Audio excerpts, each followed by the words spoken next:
gelandang Feyenoord, Delano van der Heyden ternyata mengajukan minat untuk memperkuat timnas Indonesia. Kebenaran ini dibongkar oleh Yusa Nugraha. Yusa mengaku sempat berbincang langsung dengan Delano. Diceritakan oleh Yusa, Delano berposisi sebagai gelandang serang dan masih tampil di tim Akademi Feyenoord. Yusa sempat berkunjung ke Belanda pada Desember 2024 hingga Januari 2025. Selain bertemu Delano, ia juga bertatap muka dengan Jens Reven dan Mauro Zylstra. Akan tetapi kondisi Delano saat ini tengah cedera. Namun, pemain 20 tahun tersebut sangat berminat membela timnas Indonesia. Saya bertemu Delano, gelandang Feyenoord di tim U21.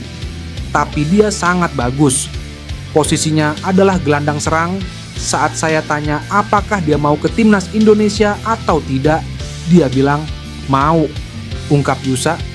Delano van der Heyden diklaim mempunyai darah Indonesia dari kakek dan nenek pihak ibu yang lahir di Maluku.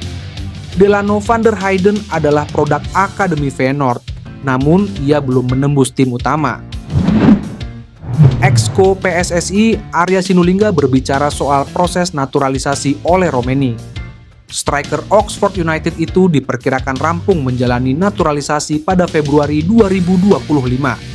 Arya mengatakan, untuk mempercepat prosesnya, Ole Romeni kemungkinan besar tidak akan menjalani proses pengambilan sumpah di Indonesia. Hal itu karena Ole memperkuat klub milik Anindya Bakri dan Erick Thohir itu. Arya menuturkan, semua dokumen telah lengkap sejak kedatangan Patrick Kluivert sebagai pelatih timnas Indonesia.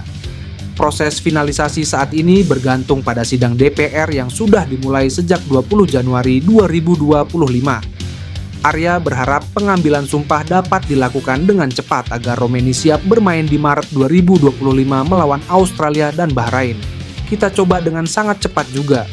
Pengambilan sumpah tidak mungkin dilakukan di Indonesia.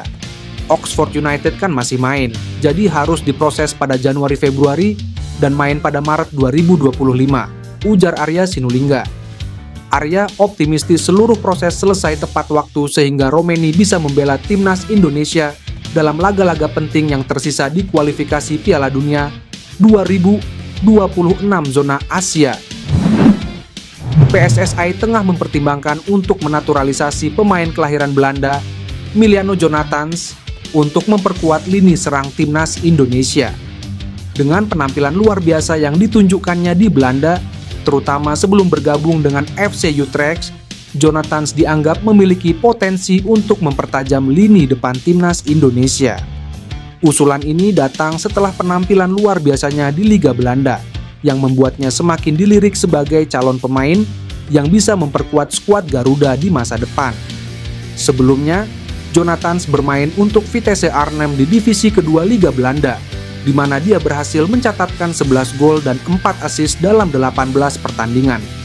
Sebagai pemain kidal, Jonathans seringkali bermain di sayap kanan, memanfaatkan kemampuan menekuk bola untuk mengecoh lawan. Hal ini memberikan keuntungan bagi timnas Indonesia jika dia bergabung.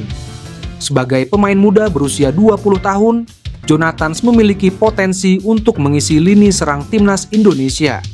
Pada Oktober 2024, Jonathans mengungkapkan kepada ESPN Belanda bahwa dia telah berkomunikasi dengan pelatih timnas Indonesia saat itu, Shin Tae-yong. Meski kini posisi Shin Tae-yong telah digantikan oleh Patrick Kluivert, Jonathans menyatakan bahwa dia masih membuka peluang untuk bergabung dengan timnas Indonesia.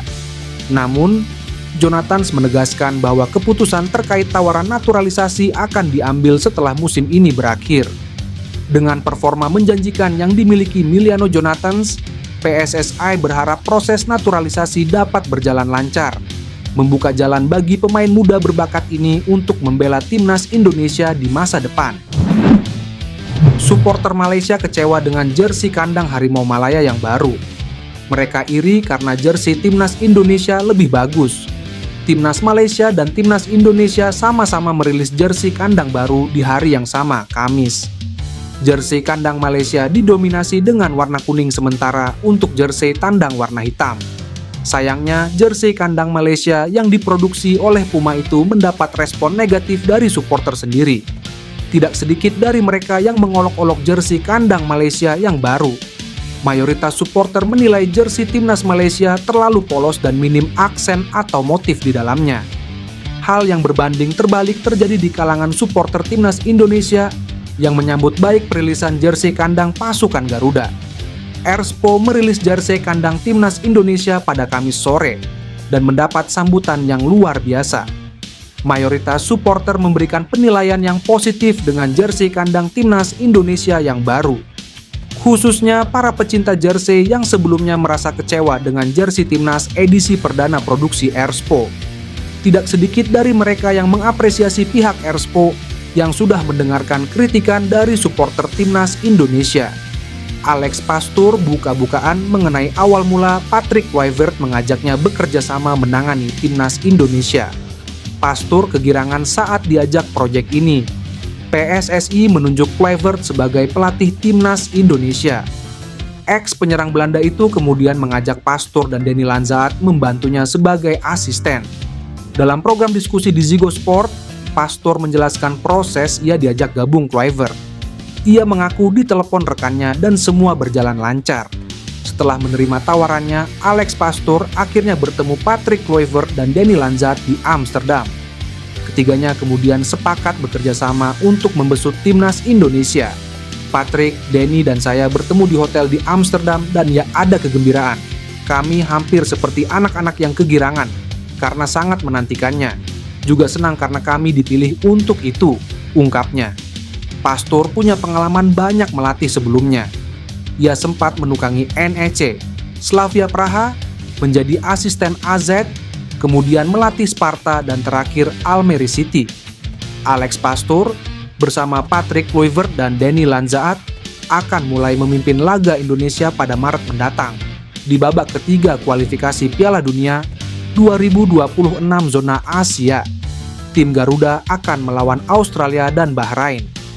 Ex-CEO PSSI Arya Sinulinga memastikan Ole Romeney takkan mengambil sumpah WNA di Indonesia. Penyebabnya karena jadwal padat Ole Romeney bersama sang klub anyar, Oxford United. Sekadar diketahui, Oxford United hampir selalu memainkan 2 pertandingan setiap pekannya. Alhasil, pesepak bola 24 tahun ini tidak memiliki waktu untuk terbang ke Indonesia.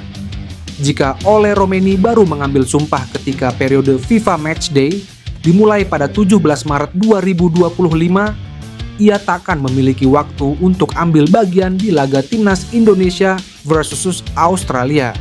Sebab setelah mengambil sumpah WNI, Ole Romeney masih harus menjalani beberapa tahapan untuk membela timnas Indonesia. Salah satunya perpindahan federasi. Jadi Ole Romeney akan mengambil sumpah di Inggris sesuai dengan domisili Oxford United. Kita coba dengan sangat cepat juga, pengambilan sumpah tidak mungkin dilakukan di Indonesia. Jadi harus diproses pada Januari-Februari dan main pada Maret 2025, kata Arya Sinulinga. Kehadiran Ole Romeney sangat dibutuhkan untuk mengisi lini depan timnas Indonesia.